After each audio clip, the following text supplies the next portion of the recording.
Symbols hold power. A cross, a crescent, a star. Those in charge have always used the most simple symbols to control us, to make us gather to their cause, to their understanding, and ultimately under their will. They use affiliation, they use cultural markers and flags they know that everyone below them will rally around, to take everyone else's power away from them, to grant it to themselves. They imagine as a gift earned from the universe, a gift that they use to perpetuate that which is their highest calling, which is themselves, their power. They don't care about our symbols. They don't care about our talismans. While the dirt of the soil of this planet gets under our nails and we work it into the symbols that matter to us, they look down upon us with hands that they imagine are clean. Their hands are not clean. It is time for us to take our power back, to not relinquish it. On an individual level, many individuals make up the power of single men. Men guided along who have learned to ride the waves of chaos, learn to talk their way into getting exactly what they want. We must find a way to take that power back, to take our power back. And it starts with attuning ourselves to symbols and crafting talismans that align with our own individual power, and not power that is filtered, sifted, and channeled to individuals who imagine they are beyond our control because they have built these barriers with our power. They have built these walls with our power. We are the bricks. Our will, individually, make up every single brick of this wall between us and them. They talk about the heroics of the past and messiahs and prophets and sacred oaths with gods that they named. We didn't name them. If we did, they'd look more like us and less like what they wanted them to look like. A collar, a chain, a shackle is what they wanted them to look like.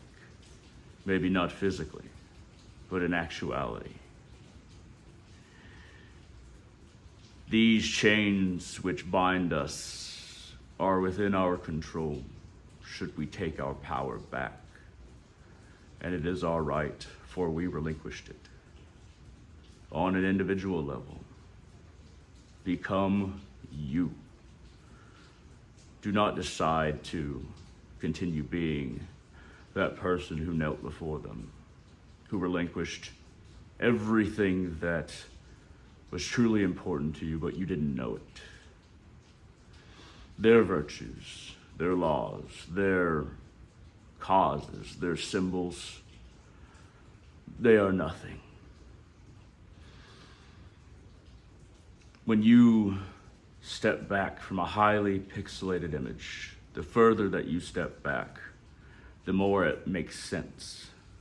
But when you get up close, you see how simple it is, and how simple it was that we relinquished our wills.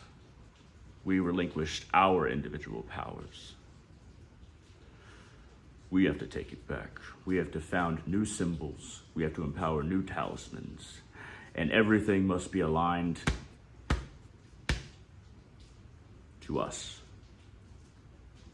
to what is within us as individuals. Do not be afraid. They can't control you, not really.